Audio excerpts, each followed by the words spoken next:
Okay, hello, hello, hello. Surprise, surprise. I am out for a vertical stream.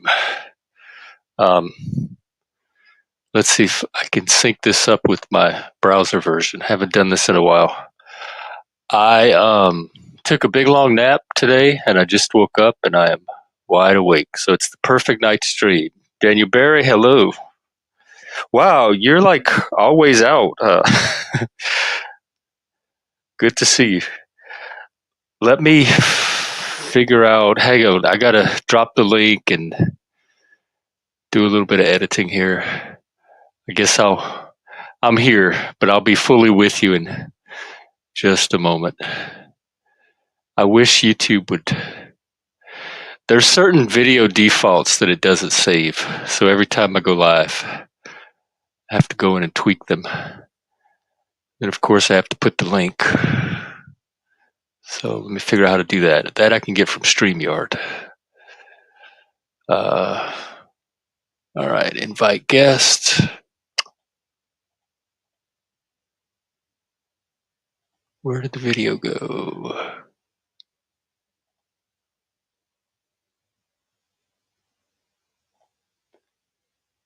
All right, here we go.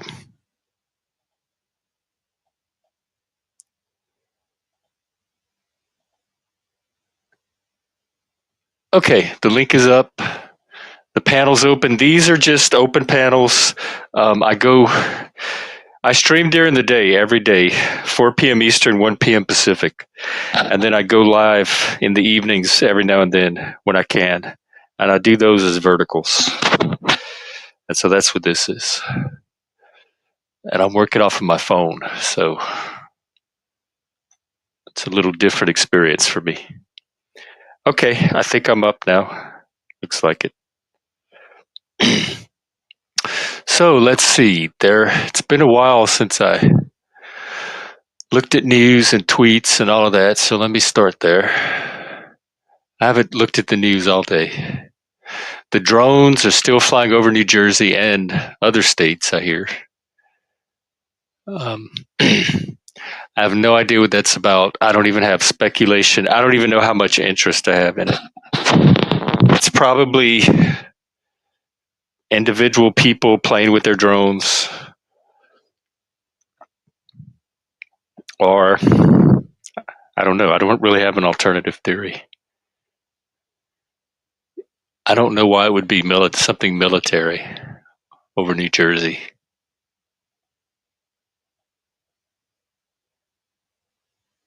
Oh, there was a cyclone on the island of Mayotte. Oh, Israel's closing its embassy in Ireland because of the anti-Semitic policies. Wow, well, good for them, I guess. I'd probably pull out of a country too that had anti-Jeff policies. Let's see, we got Rhizosaurus Exalt. Hello. Oh, Angeline. Hello. It's good to see you. Oh, naps are good when I can get them. Yeah, very recharged, very refreshed. Hopefully, I won't be up all night as a result, but even if I am, that's fine. I can adjust. And I hope you're doing okay. Thank you for coming up today. I always get a lot out of hearing from you. I'm going to use a word that I don't often use, and I'm still not sure what it means. And we were going to do a whole stream one day exploring this, but I'm going to say you bring a good energy to the panel. Whatever that means, you have it.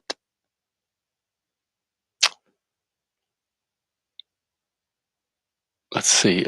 Oh, I forgot.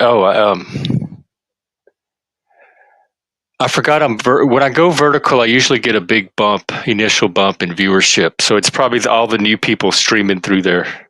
Oh, Zen, you're not in bed? Well, I guess we're all suffering the same thing: insomnia and or YouTube withdrawal. I don't know. Digital drug addiction, like Provo calls it. Let's see. I was trying to open them up. Oh, I was looking at news and tweets and stuff in the meantime, unless we get a panel. So let's see. Oh, yeah. And they also have is Satan cuffing it. I don't know what cuffing it means. I'd like to be cuffing it with the right person. But currently, no, this Satanist is not cuffing it. Oh, maybe it's because my microphone is too. Oh, is it from insomnia? Or are you getting up for work already? Probably because my microphone is too close to my mouth, which happens when I work off of my phone a lot because I never know how far to adjust it. It's a different headset than I use on the live stream. So hopefully that's better. Oh no! Look at yo, what's up? I wasn't sure anybody was even going to be out. I was like, should I even bother trying to stream close to midnight? None of my normal audience is going to be there. And look, you're all here. Well, it's good to see everyone. Yeah, I get insomnia. I don't even have a sleeping schedule actually, unless I have an actual job. And even then, I kind of my body. Look at Shelley's even here. My body sleep. I can't sleep if I'm not tired, and so unless I'm tired, it's pointless for me to even lay down and try to go to sleep because it's not going to happen. So I just sleep whenever my body is exhausted enough and wears out, and I know that if I put my head on the pillow, it's going to actually be lights out. And so it has its own pattern to that, and I can never predict. And sometimes I take naps. Sometimes I go to bed at 11 o'clock at night. Sometimes it's 7 o'clock at night. I wake up at 3 in the morning, get tired again at 8 in the morning. So yeah, I have all kind of crazy sleeping patterns. So it's not even really insomnia. It's just that my natural patterns are not aligned to most people's normal sleeping patterns. Let's see.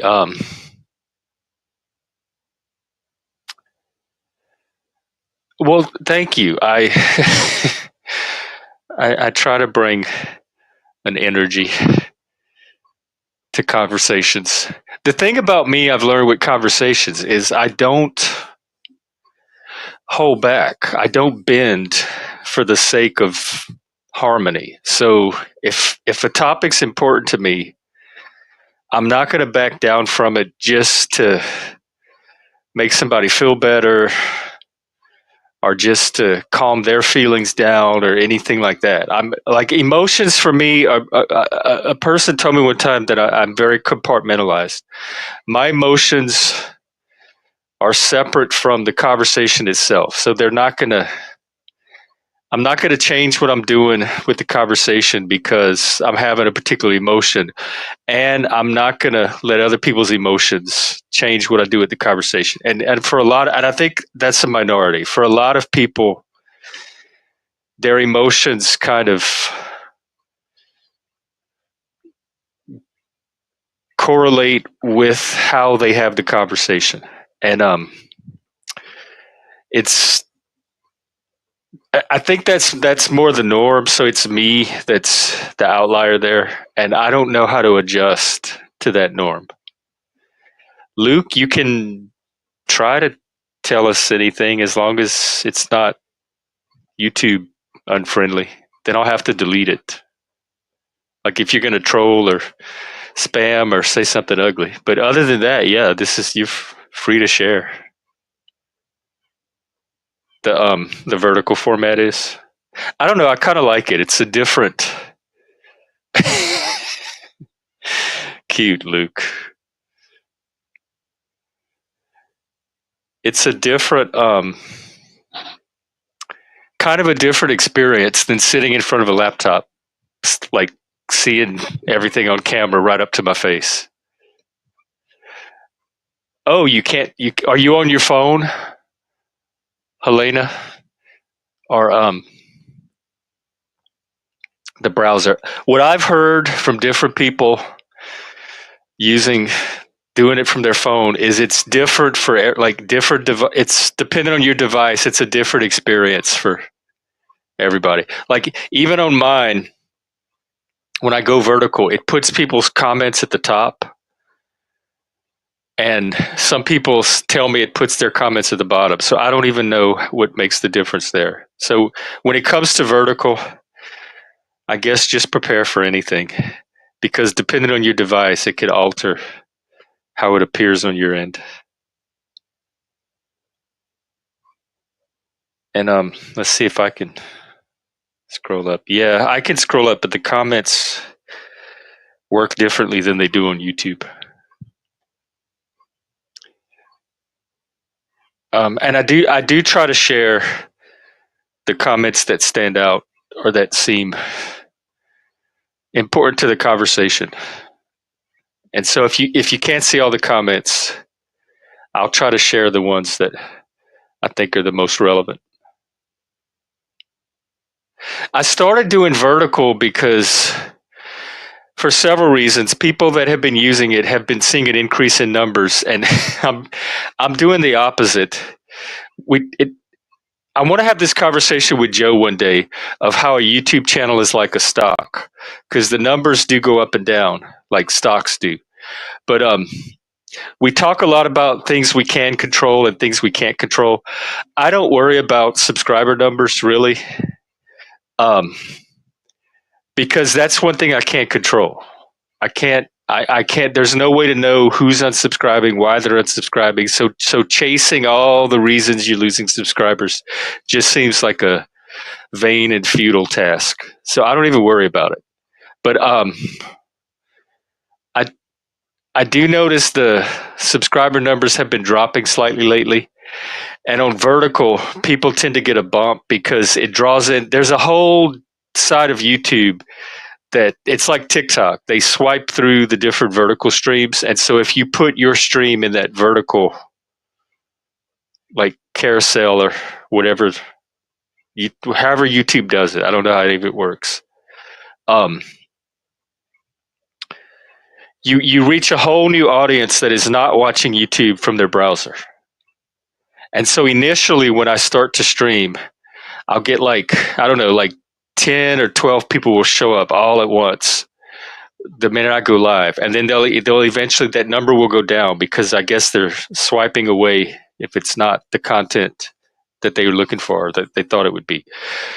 So one reason I do vertical is because of that. The main reason is I really like the format. It's just a different, more intimate experience for me. I feel like I'm more on a phone call with friends than live on a public forum, which is like my day stream seems like I'm just public facing, and it's a like a public square type environment.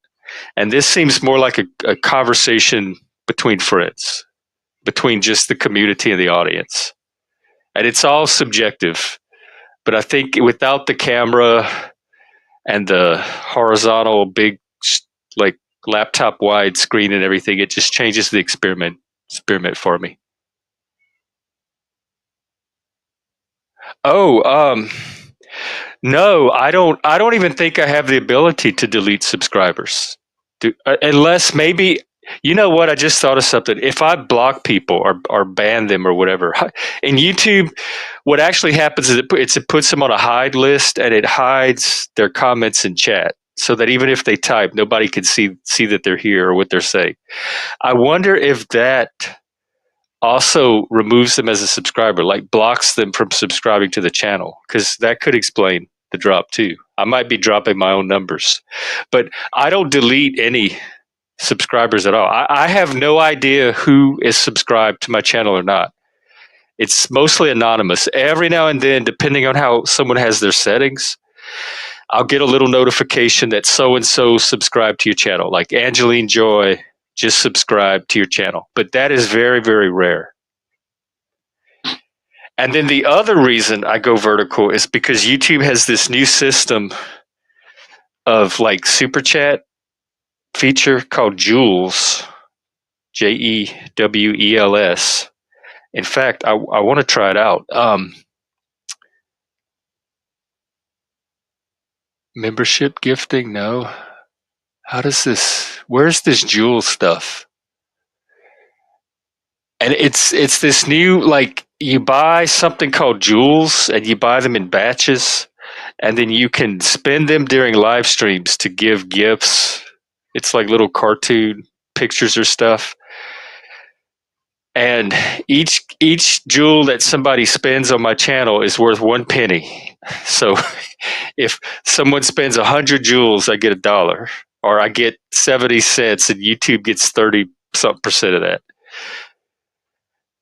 And then if you get enough jewels, it can translate into like YouTube revenue. So another reason I'm doing vertical is because I'm trying to figure out how this jewel thing works. All right, let's see.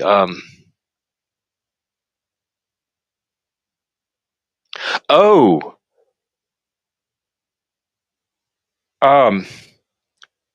yeah. Is it? Did you activate your channel yet? Because I know if you've never gone live before, you have to. There's some kind of processing they have to do on your channel, and you have to start the processing, and it takes 24 hours, and then you can go live. So if you've never gone live under this account before, YouTube does have this weird thing where you have to wait 24 hours while they process your channel. But then I've also had people that were, and this seems to be an iPhone thing, that they needed 50 subscribers before they could go live on an iPhone, which is a separate thing from the 24-hour processing. Let's see, you were talking about work. You were talking about, oh, yeah, the highlighted comments. Because on my daytime, on my laptop streams, my non-vertical, they show up at the bottom.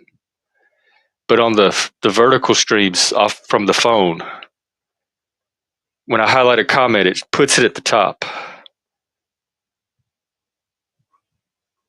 And it puts my banner at the top too, it looks like. Which normally I would, I don't even have my banner on. Hang on. It is open panel, so come on in.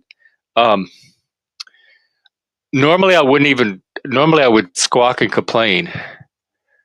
But this actually works out because it hides the fire. If it puts it at the bottom, it hides the fire. And I think the fire is cool. So it keeps the fire open. So people can roast toastily in hell while they're here. All right, let me see what else I was up to. I was going to look at tweets and stuff. Oh, here's a little announcement, possibly. There's a guy I've been following on Twitter and YouTube, actually, for a while. I'll drop his channel. His name is Zachary Elwood. And he does a lot of work on political depolarization, like how to get people that are extremely polarized politically, like far left and the far right, to have conversations with each other. And that's kind of the same thing we do on this channel. But a lot of what he does as part of that is conflict management, understanding conflict, how to have conversations under high conflict conditions, and understanding the role that extreme emotions can play. There's an emotional feedback cycle which can happen where the higher your emotions go and the more reactive you become, it can feed into the other person's emotions, and it's like an upward escalation spiral. And so let me find his channel. People Who Read People is his channel. I'll drop it in the link. Anyway, we've been communicating, and I invited him to come and chat with us. And so this Friday, if we can work it out, he may be my guest for the show on Friday. And I think you would have a lot to offer, like a lot of insight into um, some of the conversations that happen on here too. Because one of the things I try to do on this channel, and I think we're successful at it for the most part, is we do have really intense, emotionally charged conversations successfully with a lot of people around many different topics. And so I do think that in some ways this channel has demonstrated its ability to have those kind of conversations. But then we've also had conversations go the opposite way. And so what he does kind of on a social level with politically with on a political scale, I have an interest in it on a very personal level, like just between individuals or within a community or between friends. That same conflict dynamic can happen. And so I think it'd be a good conversation to have with him. So he may be on this Friday.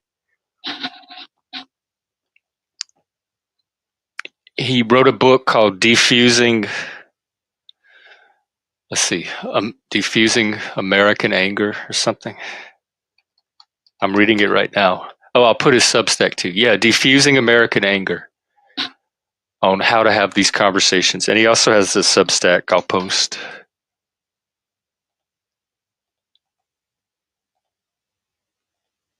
Here you go. Here's a good article by him. Axis, hello. Good evening. Wow, everybody really is up. Hey, Doug. Long time no see. What's up with you? I hope my microphone's a little better. I never know how far away to place it. Oh, let me check one more thing. The audio setting tends to be different on the phone than on the laptop. Oh, third shift. Okay. What kind of work do you do?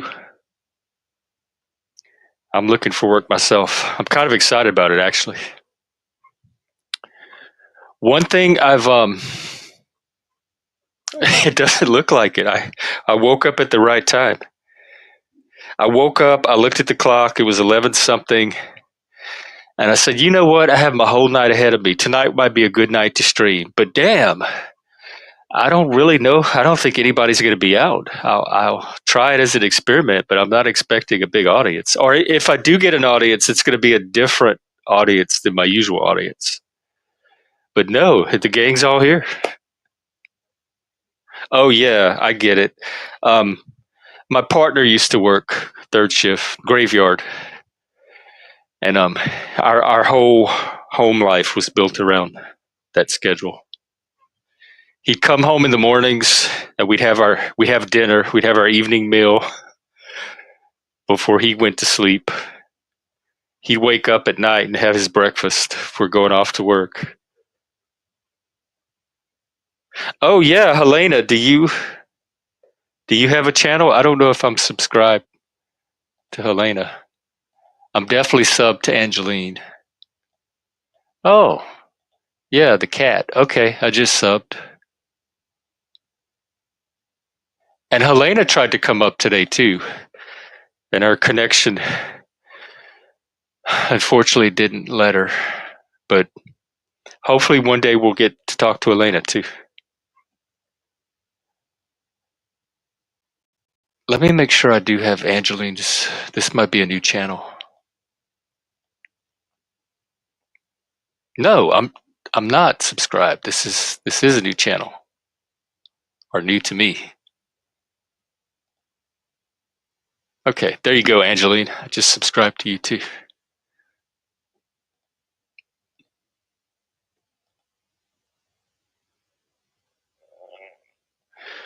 So yeah, with the oh, you're definitely part of the gang. I would go even further. I would say you are a very valuable member of and contributor to this community. You're like VIP. Every time you come on the panel, I think you add the content you have that you come with adds something very valuable to the discussions, especially on things like mental health, neurodivergence, which is the main. That's like the core focus of this channel anyway. So if I could have a whole channel full of the type of content you bring, I would be feel very accomplished, like I was getting close to my mission. I was very on mission and on brand. Um, Talking about the work thing and jobs and stuff, I've talked about before how my job ended involuntarily just before COVID, and so I transitioned to this internet world, and I started doing all my work on the internet. And from that point forward, I was convinced that I was not going to re-enter the workforce, that I was not destined. The workforce was not made for me. The workforce for me, the modern day workforce, is kind of like what the system or the government is for other people. I've completely detached myself from it. I recognize that it's not built for me. I don't trust it. I'm not wanting to tear it down. I see that it works for the majority of other people. I'm not motivated to destroy it. I do have criticism of it, and I think I have. I have. I'm in a sort of unique position to offer some valid critiques of it, but I don't have any hostility or animosity or hatred. Just a lot of frustration because I just don't fit into it. And so leaving the workforce and doing the online stuff was a way for me to forge my own path independently of the system. And it still is kind of that thing. But in that process, I there's two things that kept me out of it. One was all the DEI shit. There was no way I was going back into the workforce and sit through any kind of DEI training and have to listen to how racist me and all my friends are. And the other thing is the quality of work that I was doing on my independently online was to me superior to any type of work that I had done inside of the workforce. So it seemed like accepting a loss in quality as the price of entering the workforce, and I wasn't willing to compromise the potential of the work that I know that I have, that I'm capable of, just to be in the workforce. So those were the main things that kind of kept me out, just psychologically. And so for 5 years, I had convinced myself that there's no way I'm going back into the workforce. And then even if I wanted to, here's all the reasons why you're not meant to be in the workforce, all the reasons you're not going to be successful, all the reasons for you that are keeping you out of the workforce. And I had to look at that in we call that resistance in the work I do. So there was a lot of internal resistance to taking a job again.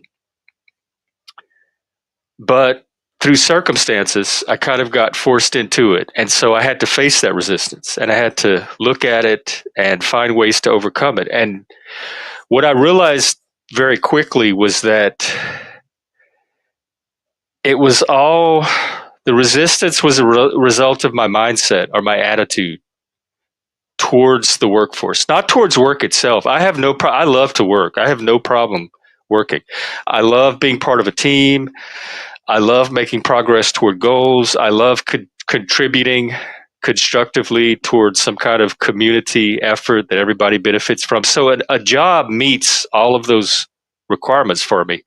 I've enjoyed most of the jobs I've had in the past. I get my meaning and fulfillment from doing a good job, from helping people, etc. So the right job can fulfill all of those psychological needs that I have for satisfaction. Jobs for me are less about the money, and it's more about what I can bring to the job and the results that I can get from doing the job, and what kind of positive contribution that could be for the larger community. But I kept telling myself certain stories about me and the modern workforce and psyching myself out and everything. And I realized that with a slight change of attitude, mental attitude or mindset, that I could reframe all of that. And and now I'm actually excited to get back to work. I'll tell you what started. Honest to God, I'm not kidding. That video of Donald Trump working the fry station. It really inspired me and kind of started to open up some mental doors for me. That here's Donald Trump, presidential candidate in McDonald's, working a fry station and enjoying it and having a great time. He kind of brought believe it or not, it seems so strange to say this, but Donald Trump brought a dignity to those kind of jobs that I didn't see in them before. And now I actually they're like something I'm excited to do. And it's an I keep saying how I'm looking for opportunities to use my potential. It's an opportunity to put my skill set to use. It's an opportunity to show leadership. There's advancement opportunities, especially if at these entry level jobs, which are basically the kind I'm going for. So there's so many advantages that the right job opportunity could bring to me that I don't even see it as a negative anymore. And I don't even see it as something that I'm predestined to fail at. I've changed my attitude into seeing it more as an opportunity of I have something valuable to offer, and the people that have the jobs have something valuable to offer me. So it seems like if I find the right opportunity, it could be a mutually beneficial partnership. And so once I see it that way, like it's a chance to contribute, it's a chance to use my skill. It's everything that I've been trying to do online, that I've been asking for online. It's a way to get all of that. Now I still do have some concerns and reservations around working for women or in a mostly female workplace. So I think as I evaluate these opportunities, I'm definitely going to look. It's going to have to be the right supervisor fit. That's probably going to end up being a male. I'm not ruling out female, but I've been every female supervisor I've trusted in the past, I've been burned by, and I've never been burned by a male yet supervisor. I've been burned by male coworkers, but he was a gay male. I don't know if that changes it.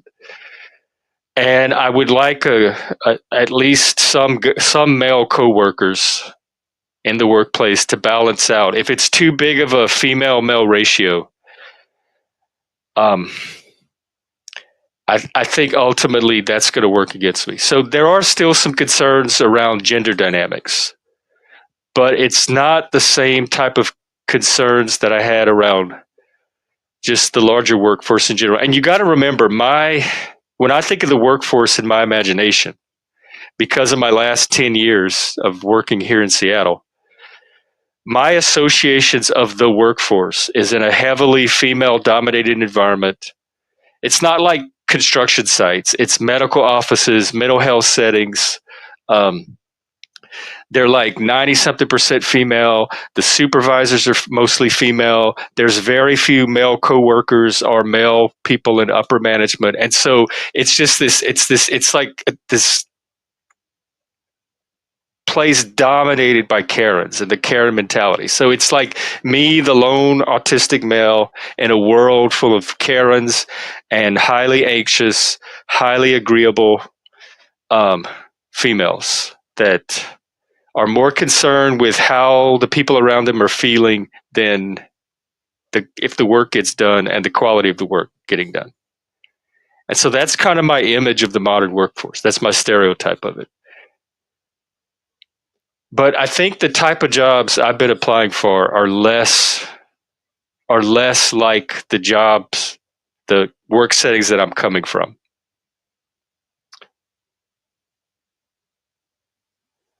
Angeline, I think you would be great. Like, what type of business? You would be great at. Do they have peer counseling in Canada, peer support? You would be great at something like that.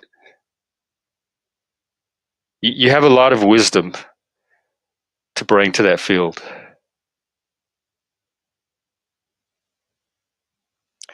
I'm not necessarily against nepotism. My I want the best person for the job, and if they happen to be in my family, I don't want that to be a reason that I can't hire them. Nepotism is one of those things that it's a feeling vibe thing. It's about how it looks and how it makes people feel. It's not. Uh, Someone told me today that I'm very analytical, and I am. I look at things. I try to look at things from a very logical perspective, or at least a rational perspective, and a very practical. I'm a pragmatist. And if there's factors that are involved that don't seem to rationally contribute to the issue that I'm analyzing, they tend to get in the way for me. And nepotism is one of those things. It seems more like a socially generated concern than an actual practical concern. Because if your family is the best person for the job, there's no reason to not hire them. Yeah, Zentz, you make a good point. I have seen males do other people dirty too. Um, just in my work history, I seem to be able to very easily gain the respect of male supervisors and most male coworkers. There's rivalries that'll develop among some male coworkers, but I seem males seem to. There's two things I think that males are able to do with me. They're able to focus on the value that I bring. They're able to like see what makes me a good employee, and they're not as focused on the non-work related factors that the women focus on. So women, they kind of bring the opposite of what women bring. Women can't seem to see my value because it gets clouded by all of these emotional vibe related factors. So if I'm putting out a negative energy or giving off a creepy vibe or something like that, that's going to catch their attention more than the actual work that I'm doing. And so they're not going to always see, yeah, but look at all of the good work Jeff's doing. Where a man will tend to focus in on look how productive he is. Look at the number, how the numbers are going up with him. Look at the amount of customers he's serving. Look at that kind of stuff. And men are less likely to be thrown off by those nonverbal factors. And women seem to hyperfixate on those. And so I think that's the advantages of males for me. We just psychologically we're more aligned. We focus on the same things. We orient toward the same data points. And women are just in a totally different world when it comes to me. They look at me and they see something completely different than I'm seeing, and usually completely different than what other men around me are seeing.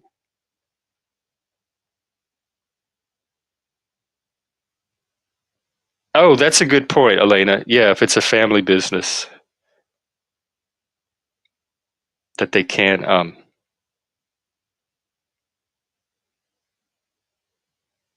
Oh, oh, Angeline, you don't know how many times. That's almost a like requirement, I think, for being successful at peer support.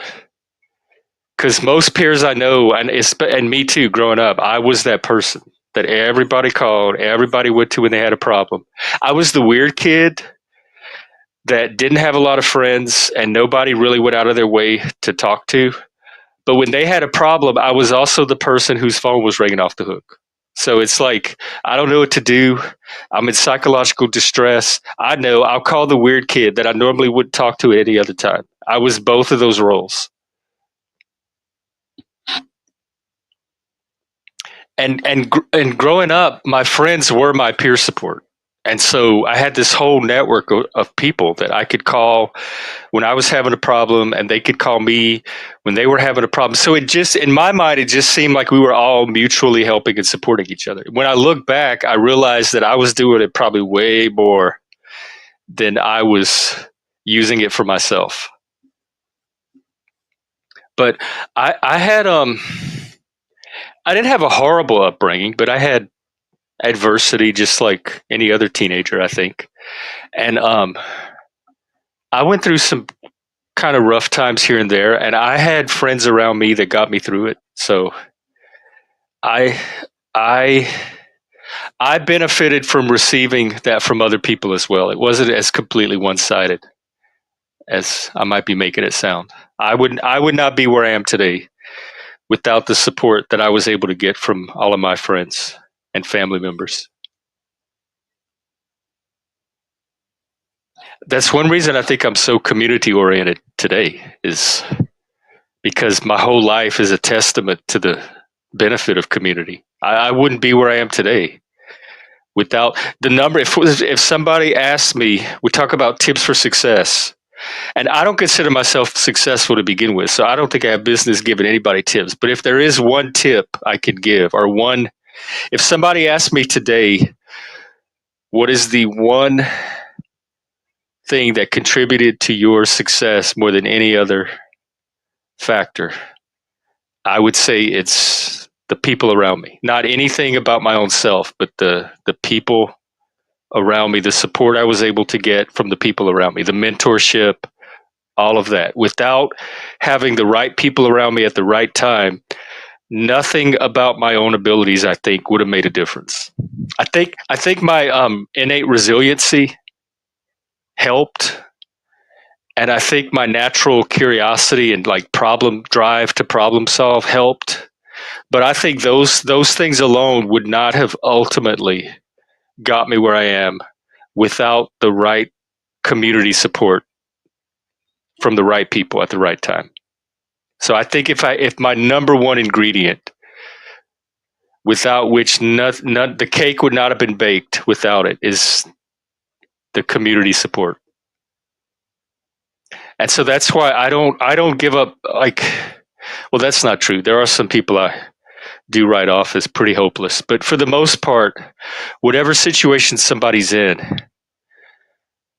I never completely think it's a lost cause, because with the right support, I think people can make, let's say they can at least make progress towards something, some more positive goal or direction than they may be in now. And I've seen support make a difference in people's lives over and over and over. And so a lot of us contribute to our own, like whatever negative situation we're in now. A lot of it's a result of our own actions, beliefs, behaviors, attitudes, choices. But even if you remove, even if you set that aside, like even if you're a fuck up, even if you're a complete loser, even if you are the author of all of your misery, I think with the right support, you can still somewhat overcome that. And even if it's enough to set yourself on a slightly better path. Oh, hey, dear fire. I like the name, by the way. Um, yeah, I had a long nap today. I woke up very late at night. I'll probably be up for a while. So I said, you know what? Let me just do a spontaneous evening stream.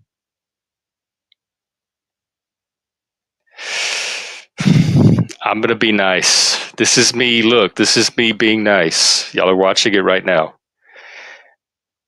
People think I'm this abrasive asshole, but they don't see all the little things that I don't say. They don't see all the times where I think about saying stuff and I hold back. So they see the edited version of the stuff that actually makes it out of my mouth. People didn't come to me from just, oh, you were like that, what do I call it? The carbon atom. I was kind of like that too. I had my foot. I was part of whatever group would have me at the time, so I was not picky. So I had my foot in so many different groups, and I pulled like individual friends from each little group, and I made my own little circle. And so when I was with my friend groups, like one of them was from the prep crowd, one of them was from the fancy highbrow intellectual crowd, one of this was from the street crowd, the punk crowd. We were all hanging out together doing the same activities.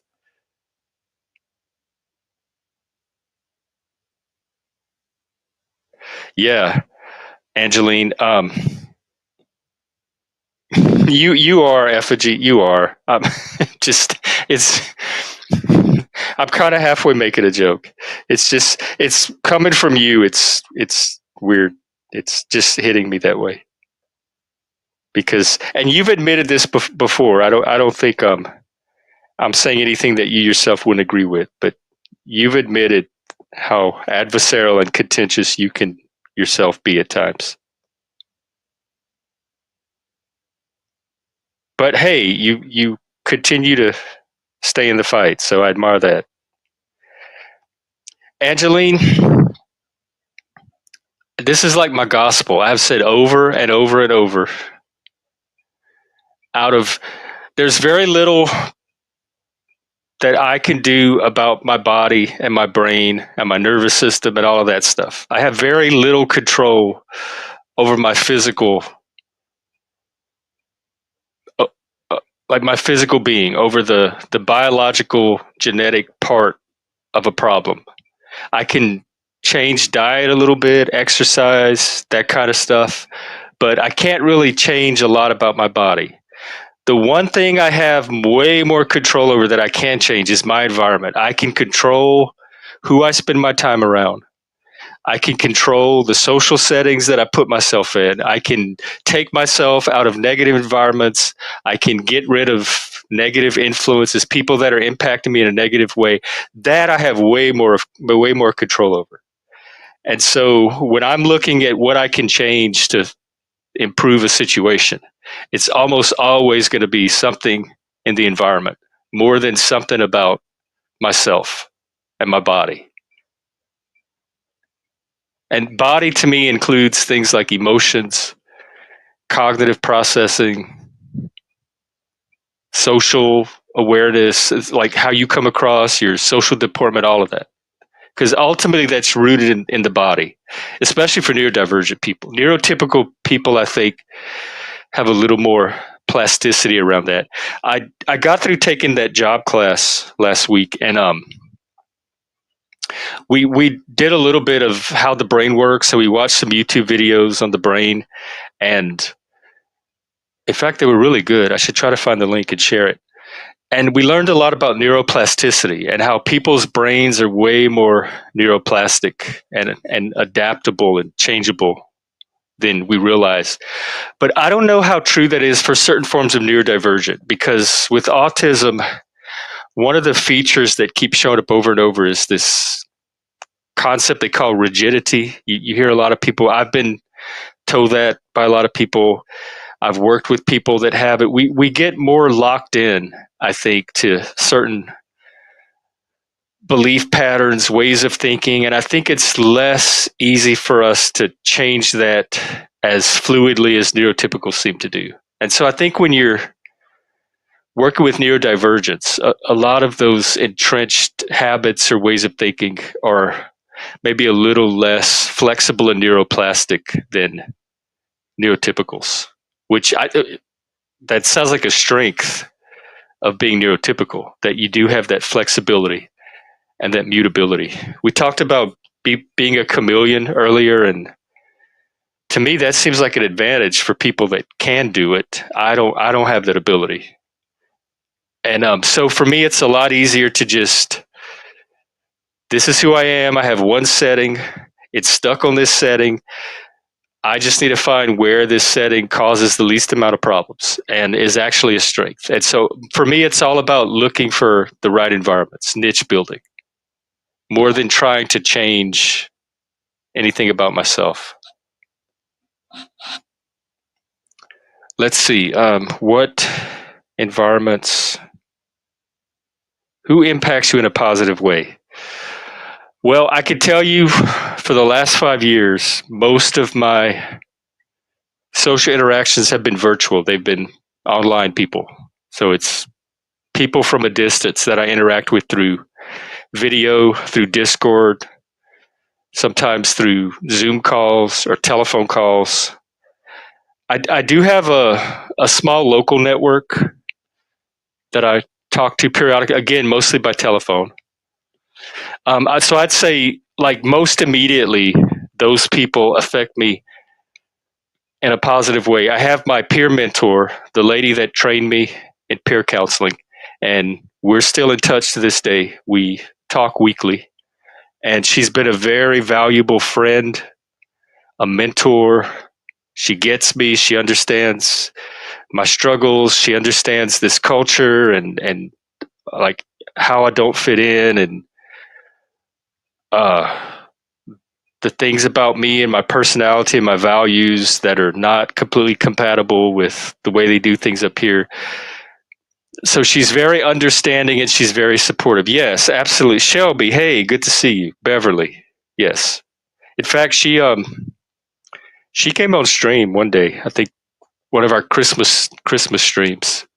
She stopped by, and then I have another friend that I met here in Seattle who happened to also be from Louisiana, and he and I have the exact same like it's like he is the only other person up here from my world, and he and I are living in the same exact world in relation to everybody else around us. So we got very, very close. And he is one of the most positive, supportive. He's also a peer supporter. And he's one of the best peer supporters I think I've ever come across. Like his understanding and insight into people and their problems and their suffering just blows me away. Oh, well, where are you, dear? You don't have to say, but that's interesting. Yeah, I don't think I see a few Texas plates now and then, but I can't remember seeing a Louisiana plate the whole time I've been here. People from Louisiana just don't end up here, and if they do, they don't stay. It's very the two cultures are oil and water. When I first moved here, I was very naive. I didn't know anything about um, Pacific Northwest or Seattle culture or anything like that, and I had this very naive assumption that it's all America, and how different can one part of America be from another part? We all have this common American identity that holds us together, that transcends any minor regional differences. Boy, was I in for a awakening. They call this part of the country American-speaking Canada. The cultures could not be more opposite. And another thing that fed into that is Mike, my partner, the love of my life. I was closer to Mike than probably any human being on the planet. Was from Connecticut. He was a Yankee from New England. And so the fact that a Cajun from Louisiana and a Yankee from New England can form this really, really close, intimate bond also had me thinking that regional differences are not that significant. Like any two Americans could come together and form a connection. Culture is not the barrier that people make it out to be. But let me tell you, it is. It is a barrier. It's especially when the cultures are so opposite. The people up here have no personality traits, personality features, ways of doing things that are completely normal in Louisiana get pathologized up here. They think there's something actually wrong with you. They think you need a mental health professional. You're not on your medication. The way they see people from my culture is very, very negative. And then I look at them and I kind of see them the same way. They seem miserable. They seem high anxiety. They seem like they all have mental health conditions. They're misanthropic, antisocial introverts. They're hostile to other human beings. They have no ability to interact with other human beings in person. They have this deathly pathological fear of socializing with other humans. So we both look at each other's culture in this very pathologizing way. And one thing that author I was talking about earlier, Zachary Elwood, talks about is that he calls it toxic polarization. Like when your views of the other side become so negative that you start to feel fear and contempt for them. That starts that emotional feedback loop, which further increases the divide and the polarization between the two of you. And then my roommate, he was my one of my very dearest, closest friends. We lived together for 12 years, a long time, longer than I've lived with any other human being. He's from this culture. And so he got to know me, and he got to know Louisiana culture and Cajun culture, but he also could see the Seattle side of it. So he was like a bridge between the two cultures. And every time anything happened, he had like the full perspective on all of it. He could see the Seattle side of it. He could see the Jeff side of it.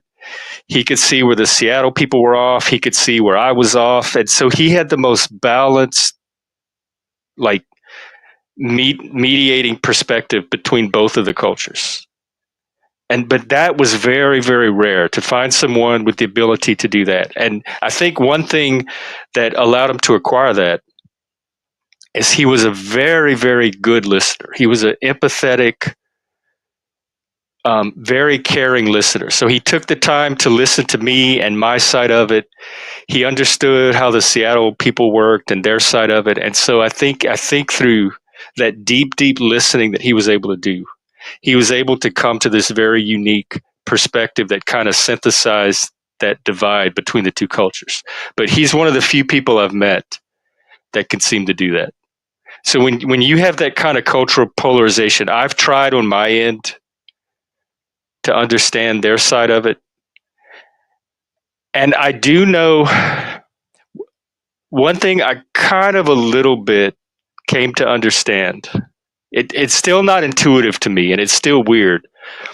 But people here are very avoidant. They go out of their way to not interact with you, not talk to you, not be social. And believe it or not, in their mind, they think they're doing a good thing. They think they're helping you. They think they're giving you space and not disrupting your life. And so I've come to kind of see it as they think they're doing a good thing. That's their version of being a good person, by not interacting with you and by giving you your space and not burdening you with their social interactions. For me, it's just weird. It's the most natural thing in the world for humans to come together and want to exchange information, stories, get to know each other, like this natural curiosity about other humans. And I think they see that as invasive and intrusive. And so by not doing that, they're honoring your autonomy, which is something I value. But outside of that, I really haven't been able to penetrate the psychology behind this culture. But I know when they all get together, it works for them. From the outside looking at it, it seems very phony, very ritualized. Nobody seems to actually genuinely connect with anybody else or even like anybody else, but they all do this performative social ritual of all being close and connected and friends. And if you asked somebody any kind of deep question about the other person, I doubt any of them would be able to answer it. So it seems very performative to me. But I'm not in their heads. I don't know how it's working for them internally. And it's their culture. I haven't been able to escape my culture at all. So I don't know how people escape culture. I think it's part of what makes us who we are. I think you have your physical body, but then you kind of acquire this cultural body too, on top of that, through childhood upbringing, and then as you go through life and your experiences. And I don't think you can change your cultural inheritance or your cultural body any more than you can change much about your physical body. And so I think just accepting people's different culture. Mid-journey, like neutral between different people or different cultures. And Shelby, what's up with you? How are you doing?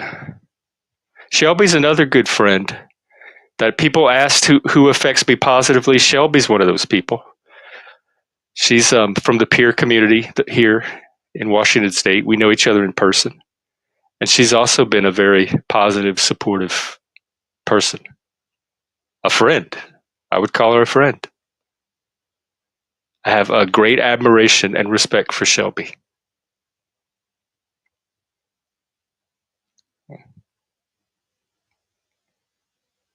Let's see, online people empower you more than the physical humans. Yes, but I don't. There's plenty of physical humans that do the same thing. I just don't have a lot of them up here where I am now. If I went back to Louisiana, I'd be surrounded by them. So I don't think it really makes too much of a difference whether it's in person or physical. If there's a person that's a positive source of support, add them to your support. So like keep them in your network, whether they come from online or in person. I think at this point in the modern age, it doesn't make much difference. Just take your support where you find it. But I think the reason why it seems like online people are more empowering and supportive is because there's a larger selection pool. So I think that it's just there's so many people. It's like a giant mega city. There's so many people to choose from online that it's easier to find the people that will support you online than it is. If I had to go outside of my house right now in the town I'm in of less than 200,000 people and try to find the same amount of individuals that will support me like I found online where I have the whole world to sift through, I'm not going to be able to do it. So I think just by sheer numbers, it's easier to find a larger amount of people online because there's so many sources of support. Whereas in your local environments, you're more limited in where you can access that support. But once you find the support itself, I think qualitatively, it comes down to the individual. It makes no difference if they're in person or online. Anybody from online can move to your town tomorrow and then they'd become an in-person source of support. And I don't think it would make that much of a difference in the quality of support you get from that person. Let's see, who's some? Shadow work. You're talking to a Satanist. I shadow work. I did a lot of men's work. I was in men's groups and some of the men's organizations, and they're real big on shadow work in those groups. I've been told I'm a shadow worker, but not in the sense of that I do shadow work, but in the sense of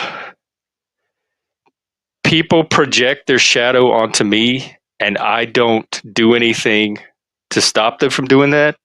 It kind of goes back to that not backing down.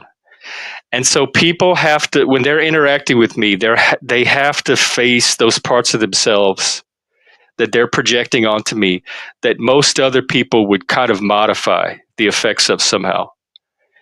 And so I tend to bring out other people's shadow and allow them to face it because I don't do anything to interfere with that process. If people want to, people have been projecting their shadow onto me since I was born.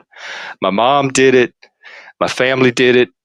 The school kids did. The teacher did it. I am used to carrying other people's shadow. I'm the scapegoat. A lot of Satanists, that scapegoat theme runs through our journey of why we became Satanists in the first place. And Satan is kind of that scapegoat role in Christian mythology.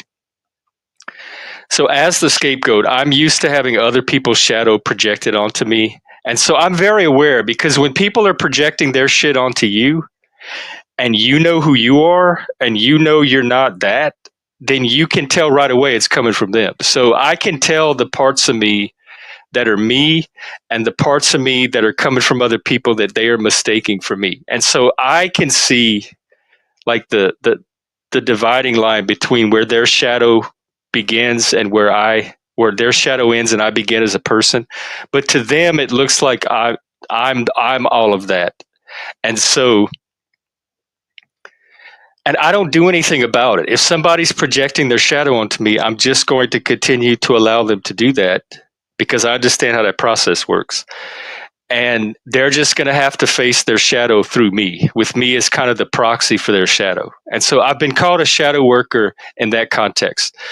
The shadow work I do myself, a lot of it, it's been a while, but a lot of my shadow work comes out erotically through BDSM and the sexual energies that are raised in the context of a BDSM relationship.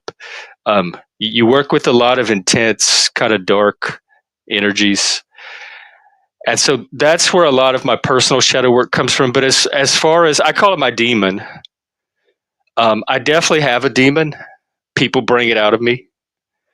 And I'm aware of my demon. I know my demon. I know when it's there.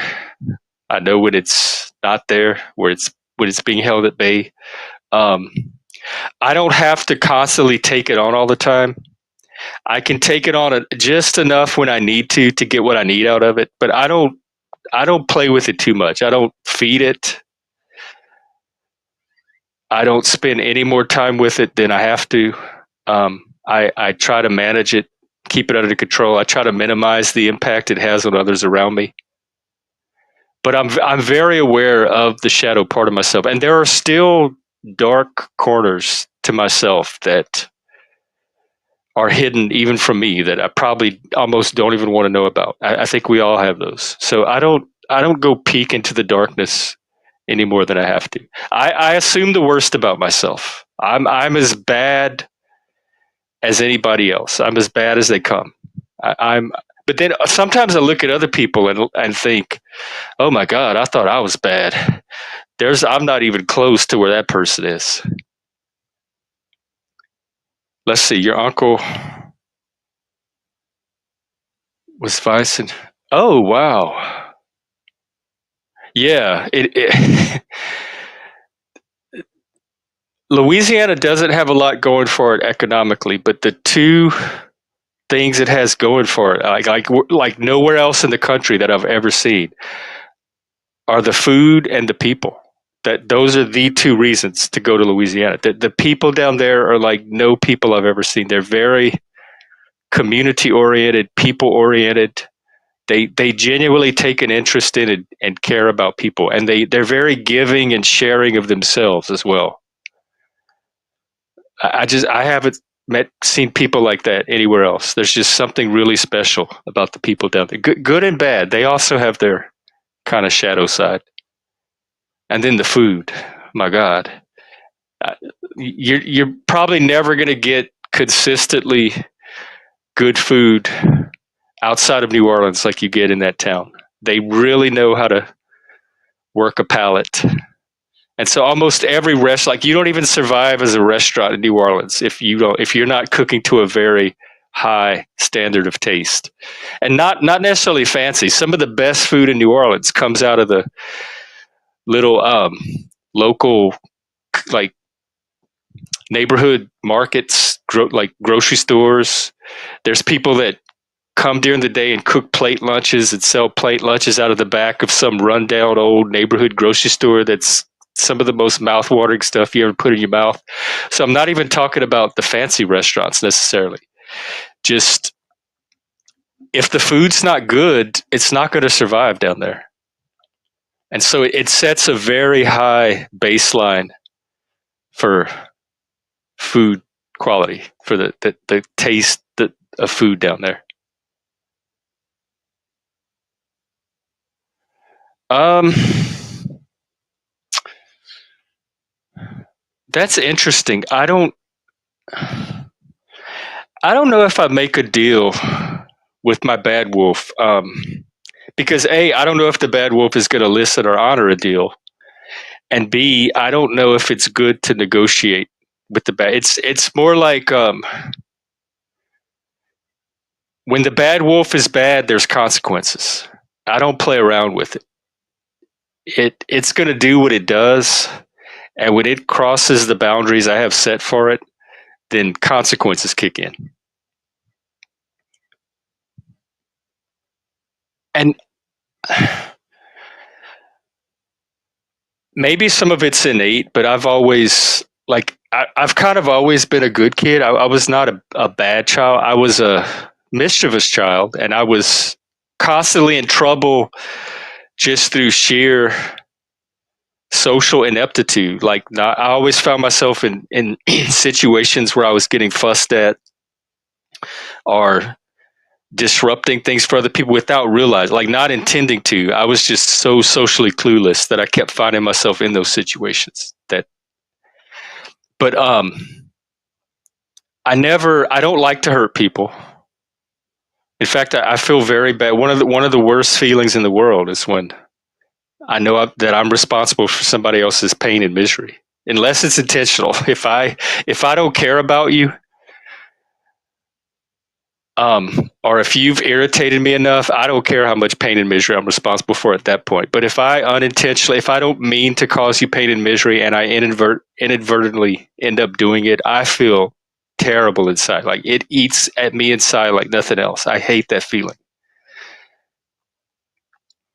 So I never really had much of a bad wolf. Actually, I'll say this about the bad wolf. It usually takes extreme circumstances to bring it out. And I was not often in those extreme circumstances. So the amount of times I've had to actually encounter and face down the bad wolf is few and far between. Now, when those times hit, it was intense and the wolf was bad. But I always seem to manage to get it under control. And so I guess my wolf was not it was not an on the surface wolf. It was not there ready to break through the surface at any moment constantly. It was a very dormant wolf. And it was only brought out in very extreme circumstances. But when those circumstances happened, I was able to manage the wolf and get it under control enough to where it went dormant again. And so that's kind of my relationship with my shadow. And we learn our shadow mostly through others. So if I'm having a strong negative reaction to somebody else, if they're evoking a lot of hatred or irritation or a strong aversion to them, it's probably something about myself in that person that I'm recognizing and reacting to. And if I analyze it enough, I'm going to eventually realize that, they're doing everything that I hate about myself that I would hate myself for doing in that situation. Let's see. We got such good comments. Yeah, you make a great point, Angeline. I think I'm very good at keeping myself away from the people. Like I've always been very good at not getting drawn into dysfunction. And I could catch dysfunctional cycles even as a kid. I could catch dysfunctional cycles when they're happening, and I always had functional people around to where when the dysfunction started, I could shift to the functional people and kind of get out of that cycle and restore my sense of functionality. So I've been very good at the ways that. Plus, I've dated a narcissist. You learn a lot from doing that, and then the ex he was a piece of work himself. And so if you have enough experiences with those people that pull you into those cycles and recognizing and getting yourself out of it, you kind of learn over time how to avoid spending too much time in those cycles or around the people that will use your shadow for that purpose. But I'm not saying it doesn't happen. These are the times that I'm aware of it. Oh, yeah, no problem. You and Zitz both. It's very late too. I'm surprised any of you are here at all. And Angelina, if you want to come up, feel free to, if it helps you to talk through your anxiety. Yes. I agree about feeding the bad. That's one thing I do with my Satanism. I don't pretend to be more morally virtuous than I am, and I do allow that dark side an outlet now and then. Like I have my vices. I indulge in I mean, you know me, I'm all about emotional expression and indulgence and not suppressing. So I give all of those primitive primal emotions their time, and I give them that outlet. I think I'm healthier for it. I think I'm healthier when I let my anger out, or my, I guess mainly anger. I don't really feel, I'm trying to think of the primal emotions like fear, anger, contempt, maybe would be another one. I feel like I'm healthier when I let that out and just put that up front than when I try to mask it or pretend and hold it back. It takes a lot of energy to hold that back.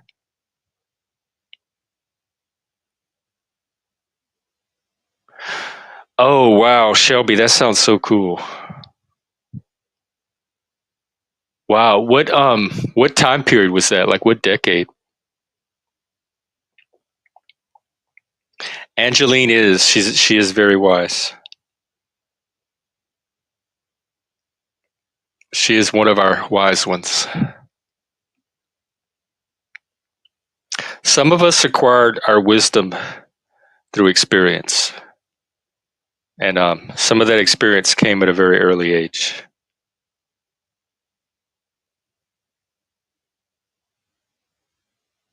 Yeah, I hate them. I hate a narc, but when I look back on the lessons I've learned, a lot of the biggest lessons have come from those experiences with narcs. So I guess it's a painful way to learn, but you do get some really intense, supercharged course learning from narcs if you can. But it comes at a very high emotional price and psychological price. I don't know that I'd recommend it. If you can avoid a narc, by all means do. But if you do find yourself enmeshed with a narc, do know that A, you can come out on the other end of it, and B, there will at least be a lot of learning and wisdom gained from it, or the potential for that. So the experience is not without value, as miserable as it seems at the time. Wait, Shelby, that sounds so cool.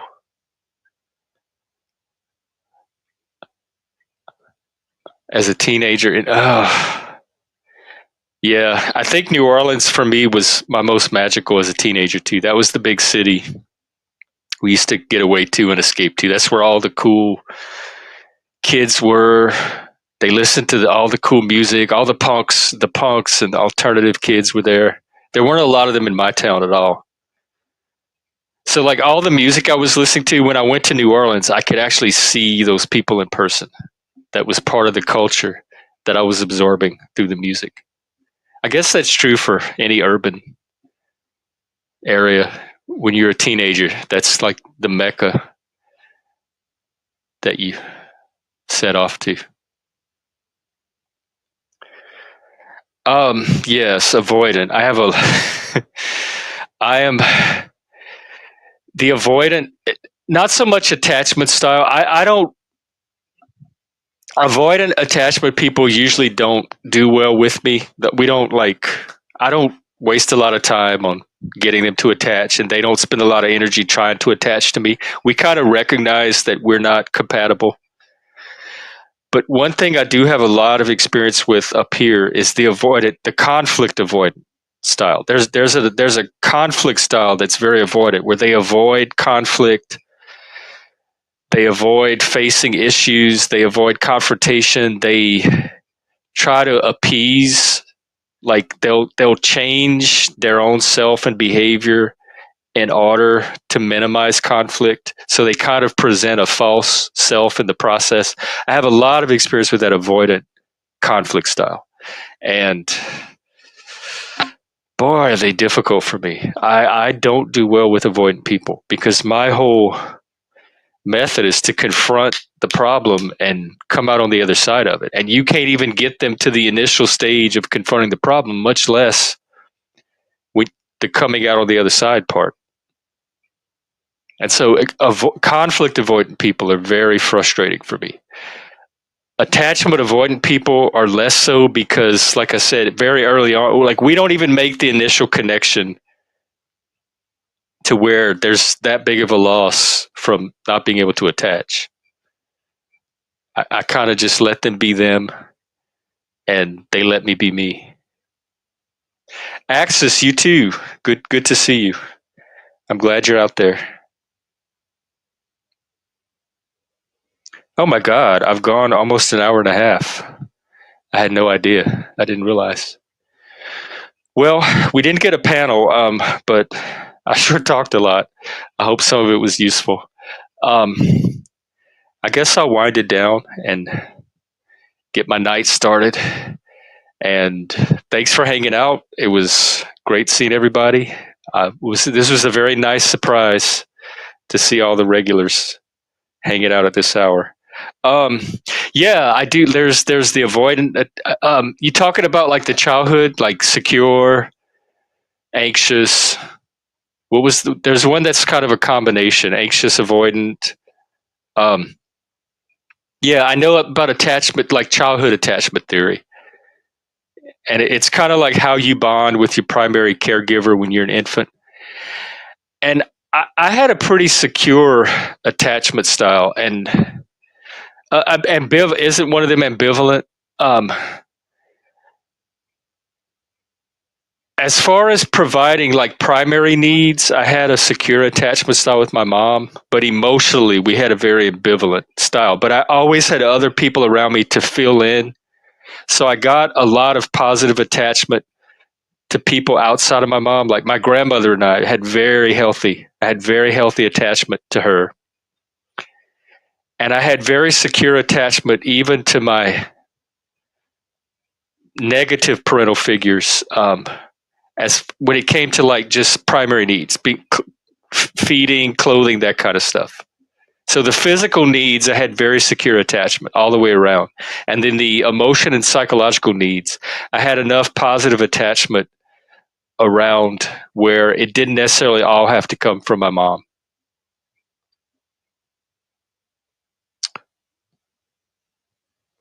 Oh, right. Okay. That's, yeah. We could do that as a topic one day, in fact. I think that would be helpful because I know that's foundational in a lot of modern therapy and mental health work is looking at your childhood attachment style. Also, internal family systems, especially dysfunctional families or alcoholic families. And I didn't come from an alcoholic family myself, but even if there's an how do I explain this? Your family can take on the pattern of an alcoholic family. If somebody in the family is or was alcoholic, but wasn't actually part of the family, they could still initiate that pattern. And so we have that. Like my family has a lot of similarities with the pattern of an alcoholic family, even though there was no direct alcoholism involved, because of certain family figures that were affected by alcoholism. Oh, Shelby, I would say the same thing. You too. Oh, thank you. Yeah, absolutely. And I only know you from Seattle, and as far as Seattle goes, by far one of my favorite. But I feel like even if we had met each other in New Orleans back in the day, you would have been my favorite then too. Like so, wherever I go, I guess we would have turned out favorites. Shelby is a very cool person. She's a very kind soul. In many in many ways, she's everything I'm not, and I think that's why we complement each other.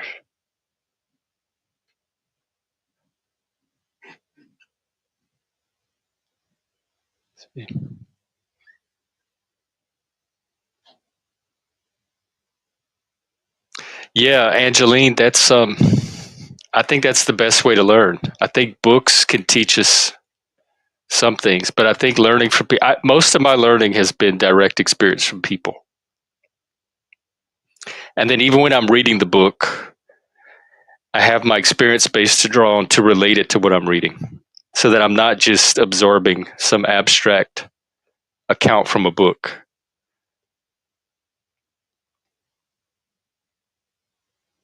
Oh, Shelby, you too. I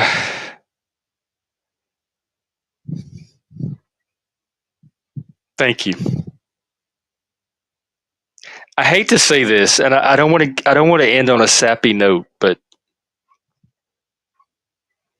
all the great spiritual teachers and Jesus and maybe Buddha, and I don't really know, but they say like the basic lesson of life or the universe is love.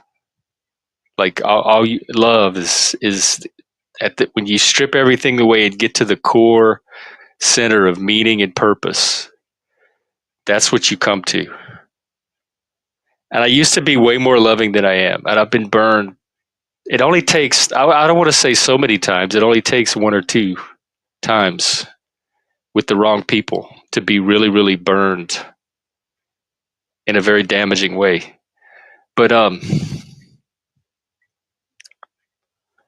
all of the recent insight I've been coming to, like, it's one of those things that I kind of know in my heart or know at my core or know in the back of my mind, but I don't want to fully accept or take the responsibility for knowing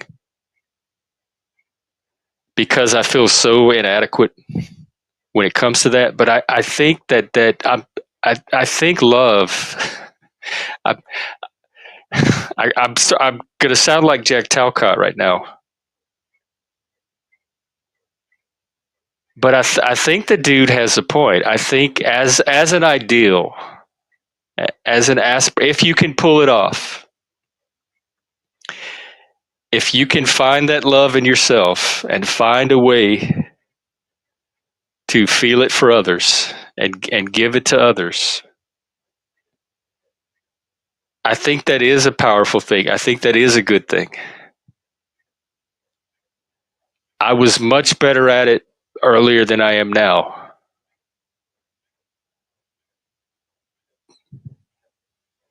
But I think maybe learning to love, maybe it is as simple as that. Like, it's not about all the in your head stuff. It's about recovering that ability to love. Or if you have that ability, increasing it.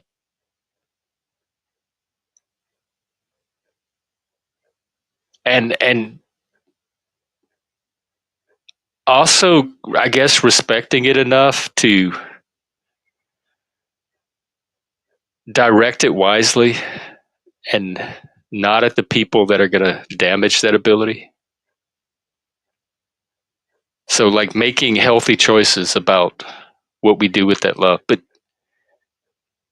like, if I could magically wave a wand and make myself fully healed and this loving person, where I just was able to actually genuinely feel the love for people and direct it in healthy ways at people, I would do that in a sec. I think that would be transformational.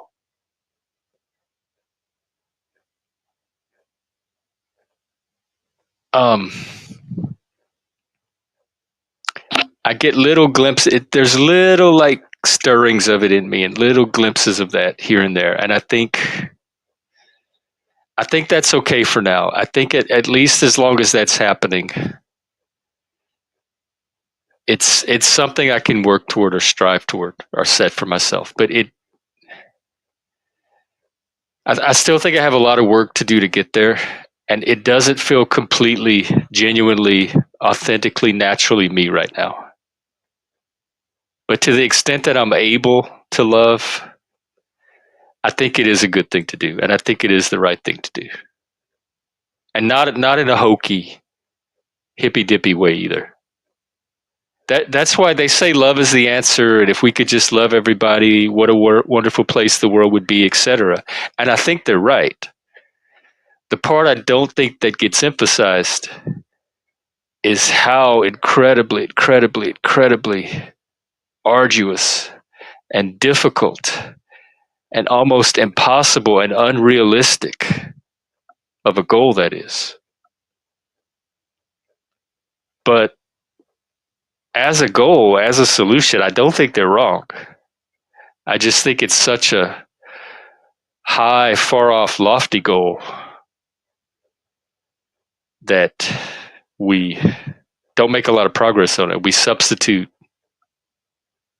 so many other goals for that according to our ability. Hey, Shiv, speaking of good vibes.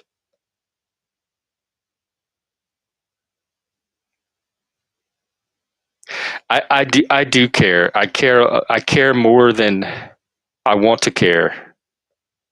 And I care despite myself. And I make a lot of trouble for myself by caring.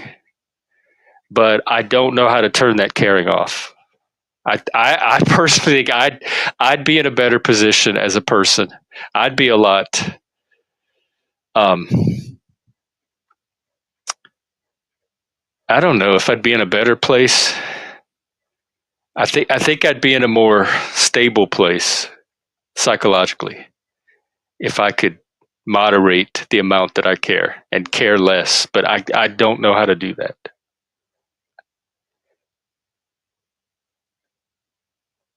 I've been that way since a kid. I cared about my family, the people around me. I cared about my friends. I cared about animals.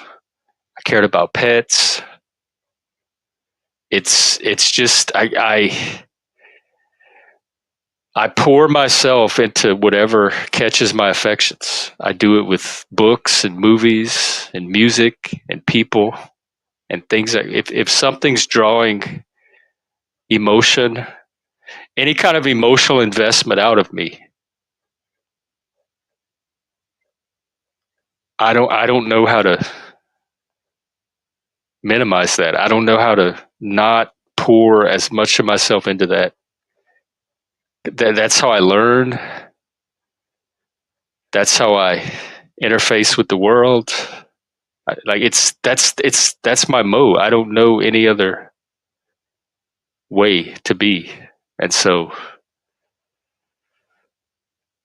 all right, this is getting we're getting all I don't know. I'm feeling some resistance now. This is getting all sappy and intense. Not not on your end, just on mine.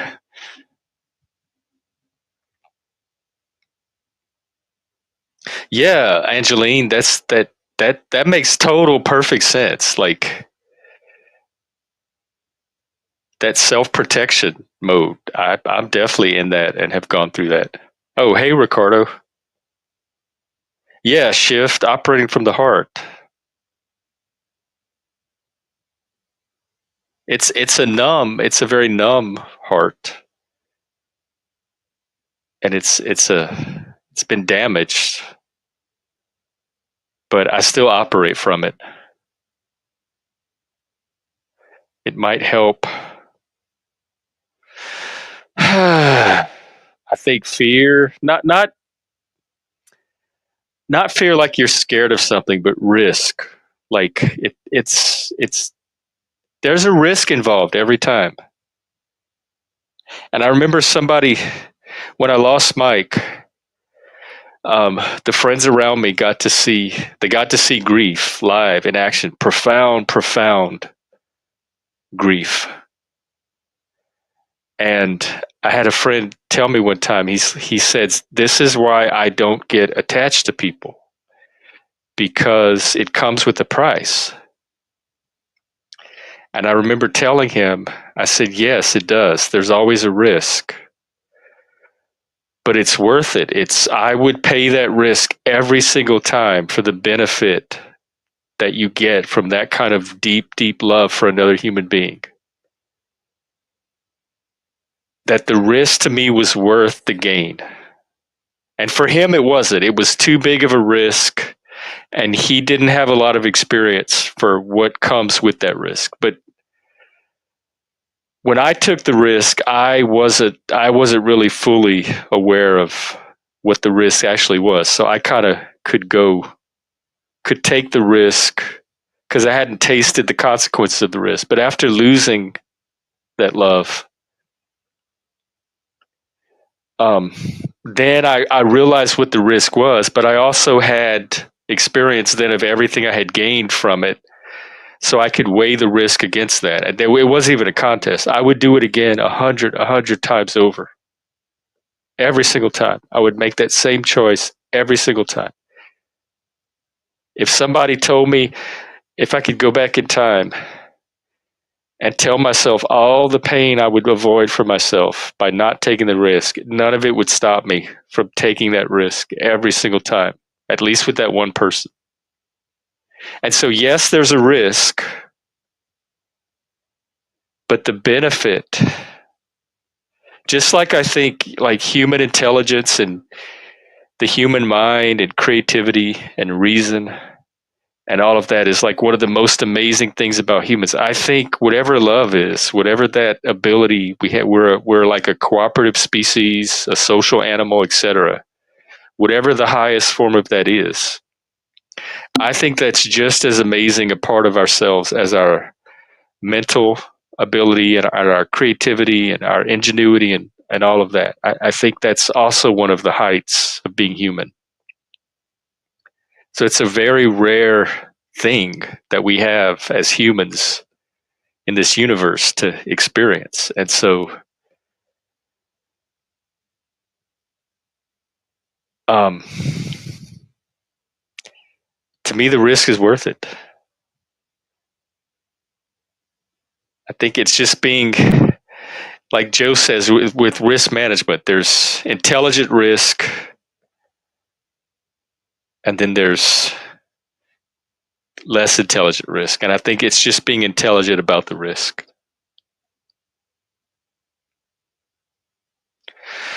Okay, I think I'm gonna stop there for the night. Thank you all. I do love even saying it. I do love all of you to the extent that I know any of you. It, well, oh come on, Shiv, don't do this. You can start a stream here. I'll drop Shiv's channel. You pretty much stream every day, I think. So start a panel. Maybe it's an opportunity for you to draw a crowd. Shiv does good panels. They're a very competent YouTuber. If you haven't subbed or checked out Shiv lately, I think you really enjoy her. No, I'm not going to cry. It takes a lot to make me cry, especially after the grief, after the loss. Like it kind of perspective, it put things in proportion, and so all the things I would normally cry about before that became so much less important that I only cry about the really, really big things now. And I was never a big crier to begin with, although I do think crying is healthy. I love it when other people cry. I think that they're doing something really healthy for themselves by allowing themselves to cry. And the rare moments where I'm able to cry, I appreciate it and I take advantage of it. I value those moments. I just don't have taxidermy drones. I forgot all about that. Shift, if I could, I would. We might have to watch Charlotte's Web or something in the Discord. That's about the only thing that could still make me cry. Every now and then, a really good sad movie can do it, and only for a few seconds or a few minutes. I haven't watched Charlotte's Web in a long while. I have to test it and see if that still has it. But up to the last time I watched it, which was probably, I don't know, 10 or 15 years ago, so I was well into adulthood, it was still able to make me cry. So maybe I'll test it out one day and see. But yeah, I don't. I'm not averse to cry. I love to cry. I think it's a very healthy thing to do. I just don't. I don't know how to make it happen anymore. I'm cried out. Is really what it is.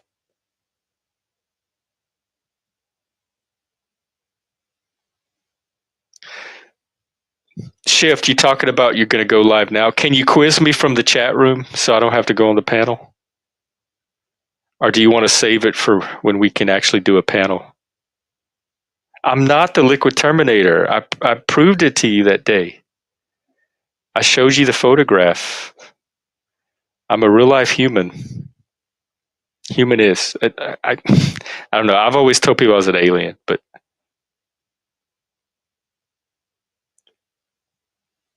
yes, we are.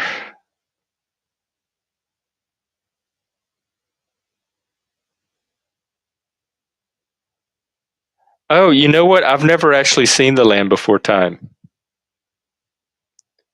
And I love dinosaurs. I'm not that big on cartoons.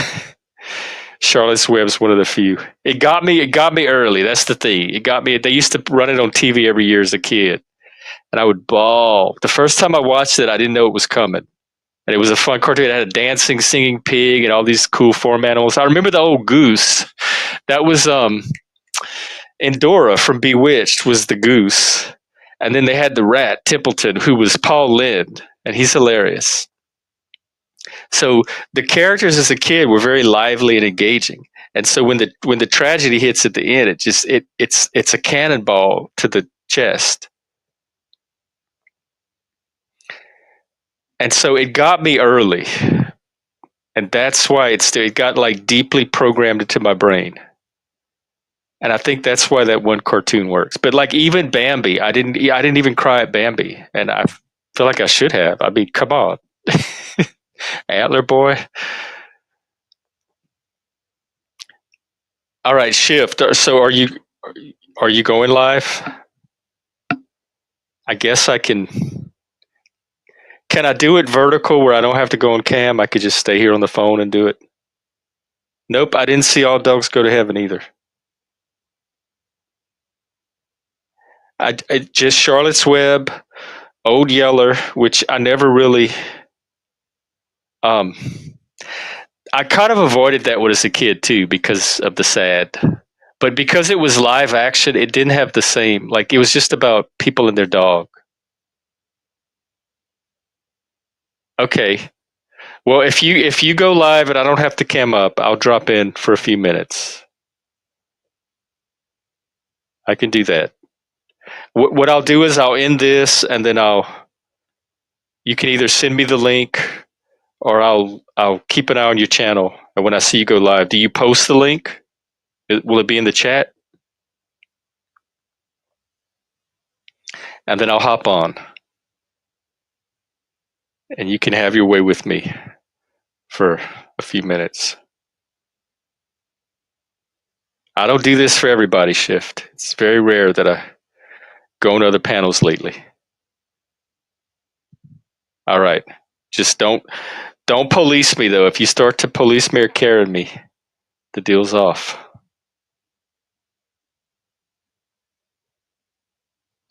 All right. Well, everybody, it looks like we're moving over to Shift. So I'll catch you there. Thanks for hanging out tonight. I'll be out tomorrow at the usual time, 4 p.m. Eastern, East Coast, 1 p.m. West Coast, whatever time in the middle. Well, whether you heard them or not, I still have them. That doesn't negate any of them. Those rules are always in effect anytime I'm around other humans. Okay, I'll see you on shifts or I'll see you tomorrow at the live show, the main show. So thanks for hanging out and catch you then. Um, love you. Love you all. Okay, I'll leave it there. Take care. Good night.